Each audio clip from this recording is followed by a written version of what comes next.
A wife is her husband's house. Mid if she disobeys, it's divorce.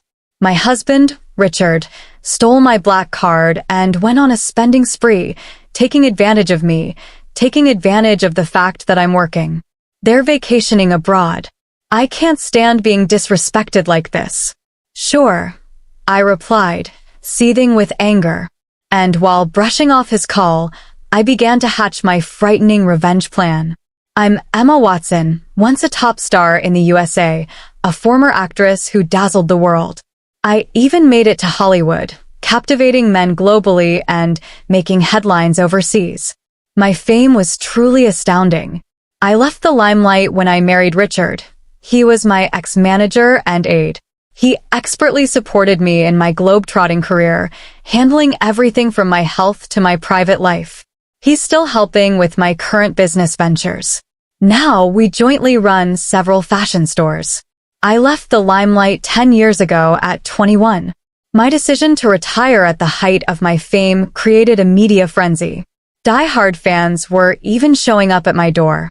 I got flooded with fan mail daily, pleading with me not to quit, and my departure even sparked a societal buzz. Despite numerous baseless rumors and tabloid stories, Richard and I tied the knot in sheer happiness. Everyone around me supported us.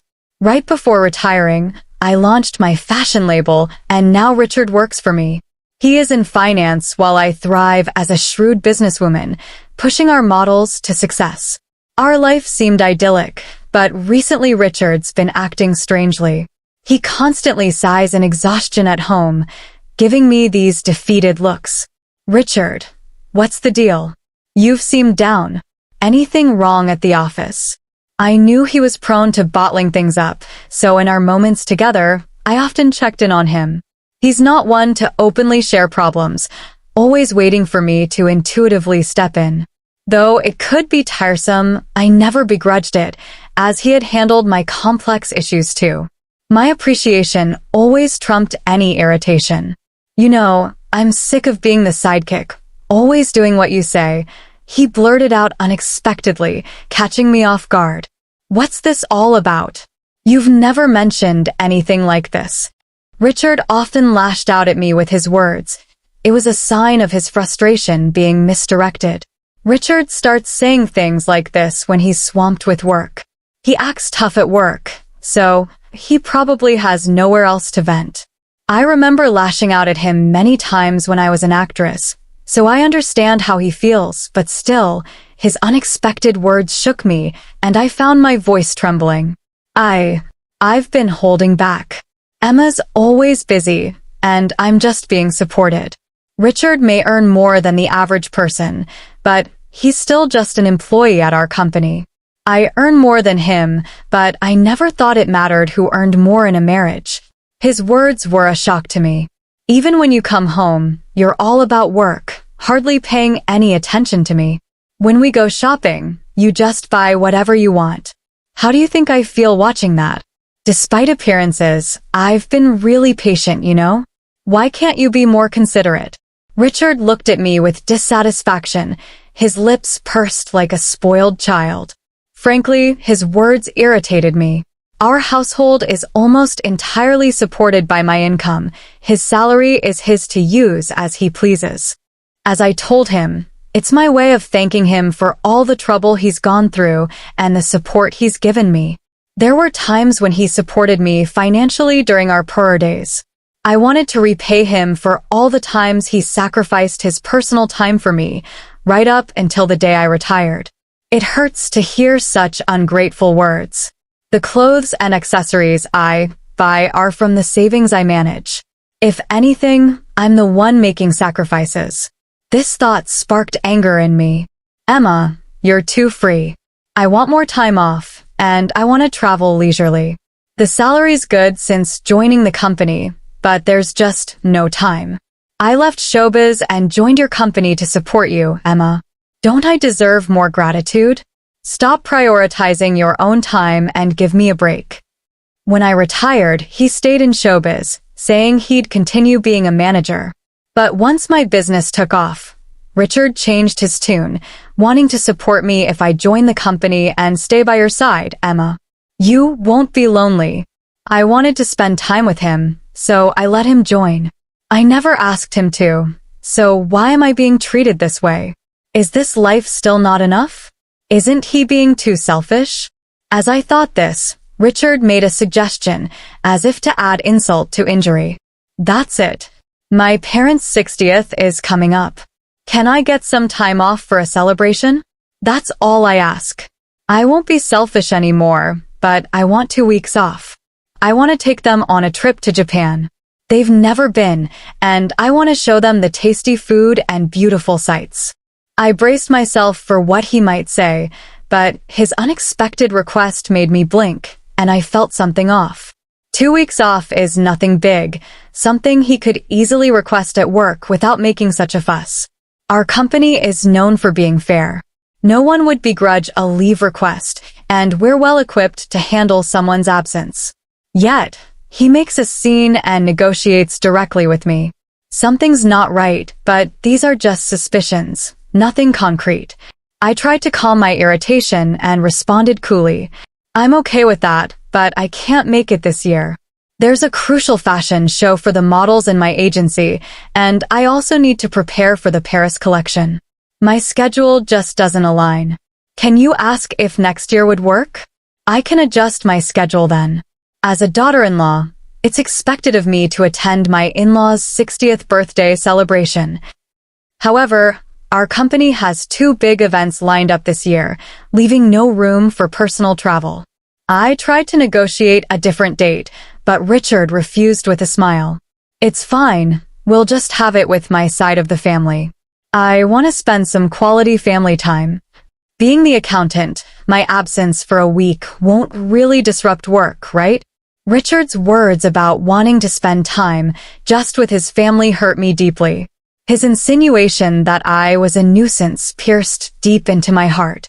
So, how about it? I deserve some free time too, right? Richard always had a way of speaking without thinking. He's harmless, but sometimes thoughtless. It's one of his flaws, but I chose him as my life partner knowing no one is perfect. Still, I can't accept how he's speaking to me now, even if he doesn't mean it. Why do I have to be spoken to like this? Doesn't he care about me? Hey, Emma, you listening to me? I owe a lot to Richard's parents. Although I can't often visit due to work, they always treat me like their own child and praise my work. We're so happy to have such a wonderful daughter, his mother had said when I married into the family, and his father celebrated our marriage with joy. It's their 60th celebration. I understand wanting to celebrate it this year, but how can I agree happily after being spoken to like that? It doesn't matter to me. Take 1 week or 2, do as you like. I couldn't hold back my anger and showed it openly. This probably triggered Richard. He stood up, visibly upset, and left the living room without a word. We've been sleeping in separate bedrooms due to work, and from that day until his trip, we didn't see each other at all. Is that really true? Isn't your husband being too harsh? My secretary, noticing my unusual demeanor the day Richard left for his trip, pressed me for details. She's an exceptional talent and has been supporting me since I started managing the company. As women, we often see eye to eye, and sometimes she's even more reliable than my husband. She's quick-witted, yet caring, always there to support me when I'm down or about to make a mistake. I cherish her like family. She admires me like a real sister, and I often confide in her. Her honest and mature advice, beyond her years, is always valuable. And this time too, she noticed something was off about me and kindly showed concern. I hesitated at first about opening up, but realized keeping it in could affect my work. I decided to tell her everything that happened up to today. She furrowed her brow in anger. If I were you, I'd have given him a piece of my mind. You've been too soft on your husband, boss. I get that you love him, but you can't let him walk all over you. Her blunt advice, making me wonder who's older, hit me hard. In an environment where everyone tends to hold back from telling me things, She's the only one who treats me as an equal. This freshness and comfort are something I really value. Being in a higher position often means more humility and restraint, and someone who can confront me head-on like her is truly precious. You're right. What should I do? You can call him, right?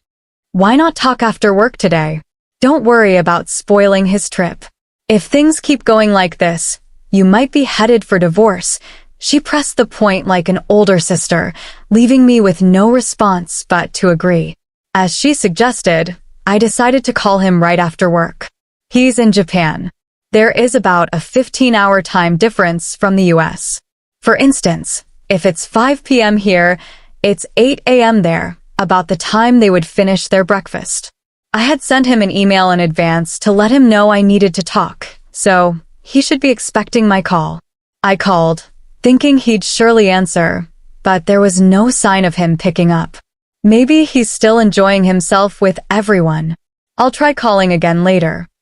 I tried calling every 30 minutes, but still no answer. Worried, I contacted my mother-in-law to check on him. Hello, Emma, you must be tired. I'm sorry we went on this trip without you. We told Richard we'd prefer you to be with us, but he insisted. I knew from Richard that his mother used to be a strict educator, but now she's much softer and always shows concern for my busy life. Never mind, we're so busy at the company this year I couldn't make time. I'll definitely make it up to you next year, okay? Oh, don't worry about it. Just having this wonderful trip as a gift from you is more than enough for us. Her kind words, like smiling, struck me as odd. Wait, a gift? I asked, puzzled by the unfamiliar term. She seemed surprised by my question while expressing surprise. They explained the situation to me. Oh, isn't it? Richard told us this trip was fully paid for by you since you couldn't join. What I couldn't help but shout in surprise over the phone. My mother-in-law realized I didn't know anything from my reaction. She hurriedly connected her words. Isn't this the trip Emma arranged? Richard paid for everything with Emma's card, so I thought it was from you. The trip included Richard's parents and his sister's family, 5 people in total. The flight alone costs about $1,000 per person, minimum, including other expenses. It easily exceeded $10,000. It's outrageous to use such a large amount without consulting me, especially since I usually cover living expenses. Richard doesn't gamble or smoke, so his salary should be intact. He definitely earns enough to afford such expenses, yet he didn't. With him not answering my calls, my anger started boiling. My mother-in-law, noticing my state, spoke with concern. Emma, are you okay? We'll pay back every penny. Richard insisted on covering everything, which seemed odd. My husband and I decided to pay you back later. We miss you and plan to visit you. This trip might be based on a terrible plan. Thinking so, my mother-in-law continued to comfort me. You're not at fault. It's also your 60th celebration. So please use that money for your enjoyment. I'll definitely get Richard to pay for it, but could you tell me more about the trip's planning? I was wondering what Richard was up to. I realized this trip must have been carefully planned months ago. Richard was using me without my knowledge. At that moment, I started to suspect him. Then, my mother-in-law shared a shocking truth. The trip was actually proposed by Richard's sister and her husband. To my surprise, it was Richard's sister and her husband, who always criticized me, who initiated the trip. Richard's brother-in-law, an executive at my rival company, looked down on me for being a female CEO. Due to her high pride, Richard never stood up to his sister. The sight of such a Richard, perking up to someone other than myself, in other words, must have caught my sister-in-law's eye. Even though she's always led Richard by the nose, I couldn't stand the fact that she's offended by just a slightly nice look from Richard. With their strong sense of rivalry, my sister-in-law and her husband disliked me, and I tried my best to avoid dealing with those two as much as possible. The couple, always competitive and disliking me, plan this trip, possibly persuading Richard to pick a fight and exclude me. They waited for the right moment to bring Richard along as a cash cow. I'm so sorry I didn't know anything. Richard told me you were busy and asked us not to contact you directly. If my unaware in-laws and I were to communicate, it would reveal the plan, potentially causing a rift in our marriage. To prevent this, Richard had to restrict his parents' actions in advance. For my in-laws who didn't understand how busy I was, Richard's advice was absolute. They decided to follow his words and express their gratitude when they returned. Emma, did you give Richard a card or something? He was paying with a black card I've never seen before. What my father-in-law must have been listening in. Given his hasty tone, he asked me a question that had been on my mind. The moment he mentioned a black card, I checked my safe. The black card he referred to was the company's Vital Black Card, an important card used by our company, accessible only by Richard and me, who knew the safe's password. I never thought Richard would commit such embezzlement, but the card that should have been there was missing. Richard, being in charge of finance, could easily manipulate records. He was misusing company funds. Realizing this, my anger peaked, and I shared the story with my in-laws. They must have been shocked. Going pale, my mother-in-law became panicked. What should we do? Are we complicit in this embezzlement? We'll return to the with Richard immediately. We're as guilty as he is, even unknowingly. We'll accept our punishment once we're back, my father-in-law, a man of strong responsibility, said. I shook my head, refusing his words. It was all engineered by Richard's sister's family and Richard. My in-laws weren't to blame. I couldn't punish them. No need for that. You were just manipulated by Richard. You're not at fault. But I can't let them off the hook. We don't need punishment, but could you help me with something? I've turned a blind eye to Richard's actions until now. That's my fault. He's taking me for granted, thinking he can get away with just an apology. This isn't just a marital issue, it's a company issue. We need to teach him a lesson. All right, we'll do whatever we can to help. So, we started plotting a revenge plan. I was surprised by my own cunning, but my love for Richard had died. Now, only hatred and anger were surging through me.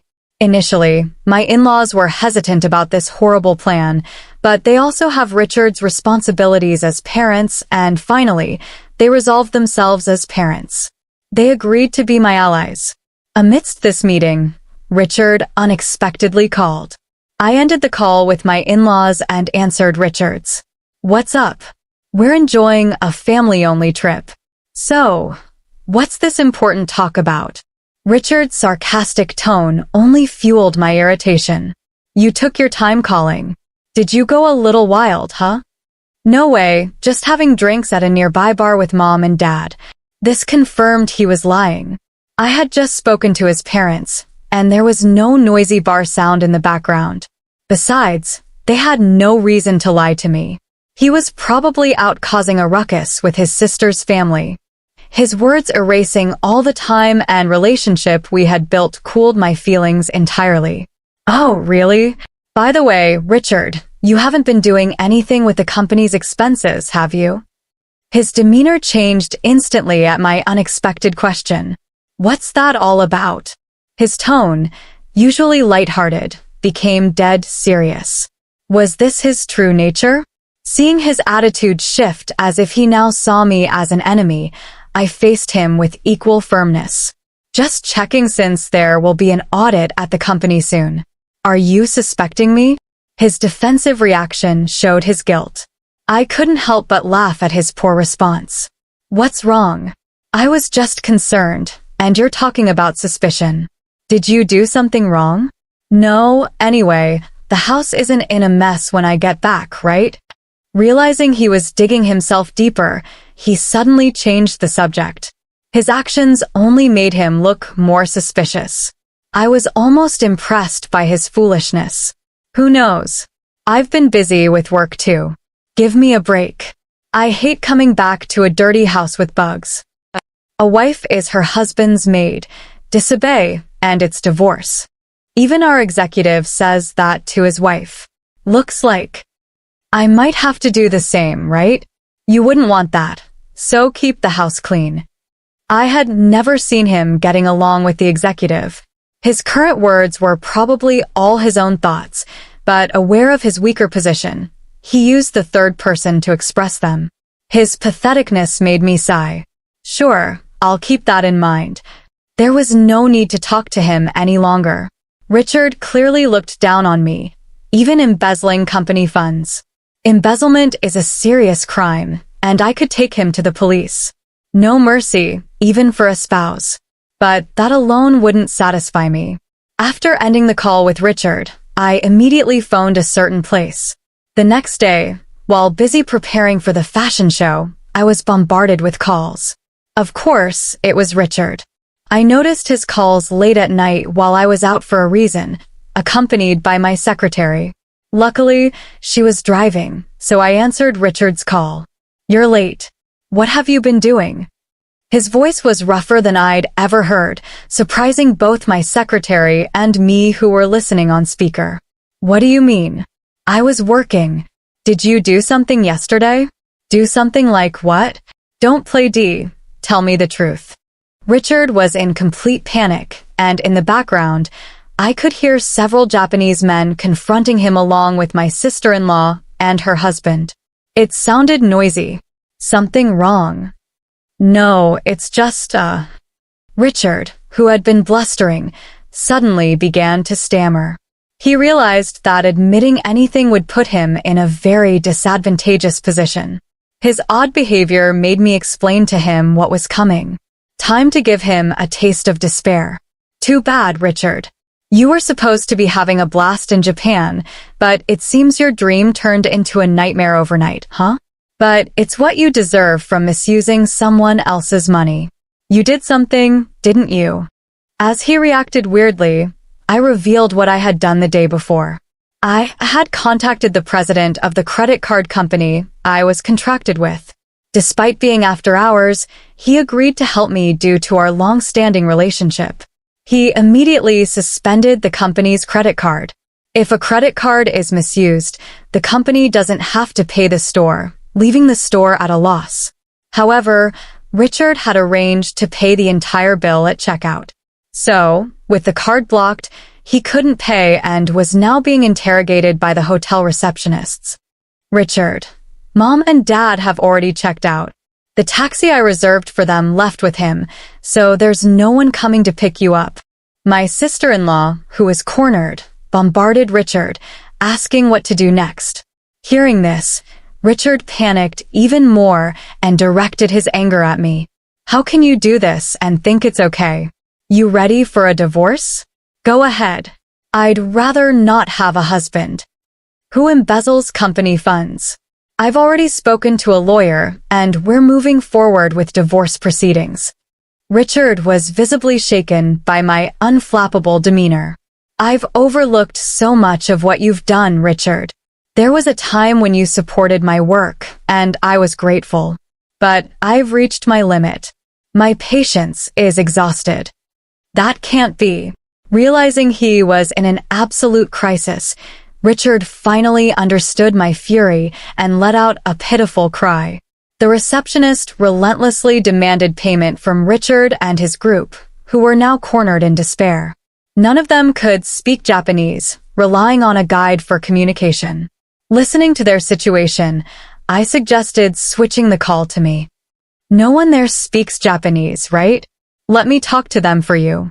You're going to help, gladly. Richard must have thought I had a change of heart. Realizing his mistake without hesitation, he handed his phone to them. I explained the situation to the receptionists in Japanese, and they quickly grasped it, seeming quite cooperative. To ease their worries, I also gave them my contact information, which my secretary noted down. They happily agreed to my proposal. After a friendly chat, they returned the phone to Richard. What happened? Did you sort it out? Yes, I've taken care of it. Now it's up to you guys. Really, you're a lifesaver, Emma. I love you. He then hurried off, apparently called by the receptionists. Richard, clueless, ended the call and followed them. Are you sure about this? It probably won't end well. Perfect, right? It's ideal for them to see hell. An hour later, as expected, I received a barrage of calls again from Richard. When I answered the call, Richard was on the line, his voice filled with pitiful anguish.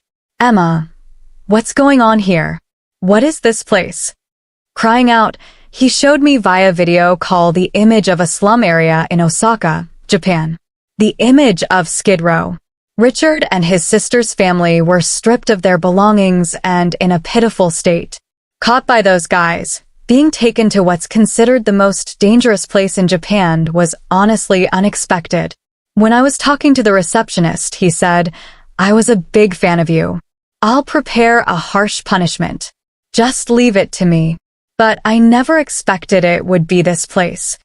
I laughed out loud at the unexpected location. Lucky you're still alive in Japan's most dangerous place. It's a miracle, really. What? Wait, Emma. What's this about? Explain yourself and come help us right now. Since it's a video call, they can probably hear everything clearly. Behind them, many homeless people were surrounding Richard and his group, causing a commotion. You guys were causing trouble for Emma. You reap what you sow. Time for reflection, added my in-laws, joining the call, surprising her. Mom, Dad, what are you doing? A friend of hers flew us back in a private jet. We returned to the US, and Emma picked us up. We realized you were trying to set Emma up. We asked her to do as she pleases with you guys. As they said this, the onlookers behind them started confronting Richard's sister and her husband. The people living in Skid Row are ruthless. If you wear anything valuable, even women are not spared. They were raising their voices while making a video call. In such a dangerous neighborhood, it's no surprise they became perfect targets. I addressed the crowd in Japanese, loud enough for them to hear, telling them these men were using my card illegally and treating me horribly. Every night, I encouraged them to do as they pleased with them. The locals, getting into the spirit, eagerly agreed to give them a hard time. Suddenly, the call ended, perhaps because someone snatched the phone afterward. Richard and his group lived in the Skid Row, terrorized daily and used like slaves by the locals. Without money to return to the US, they were essentially trapped abroad. I confirmed the subsequent events with the hotel reception. Apparently, an acquaintance of the receptionist is a boss in the Skid Row, and he agreed to take care of Richard and his group in exchange for me treating him to some good liquor next time, assuring me not to worry. The deal was made under the condition that they would be protected from life-threatening situations. In return, I agreed to sing at that hotel for the first time in a long while. Following this, I successfully got my revenge on Richard and his group with the help of the men from the hotel. I also managed to divorce Richard. I felt refreshed and have been enjoying life with my in-laws. Richard's sister and her husband were fired for unexcused absences from work. Their phones were taken by the locals, leaving them without a way to contact anyone. My in-laws explained the situation well, so it didn't become a police matter and no one seemed to care about them. Thus, my ties with Richard were completely severed. Since then, I've been focusing on work and living a happy life. Occasionally, I call the receptionist to check on Richard and his group.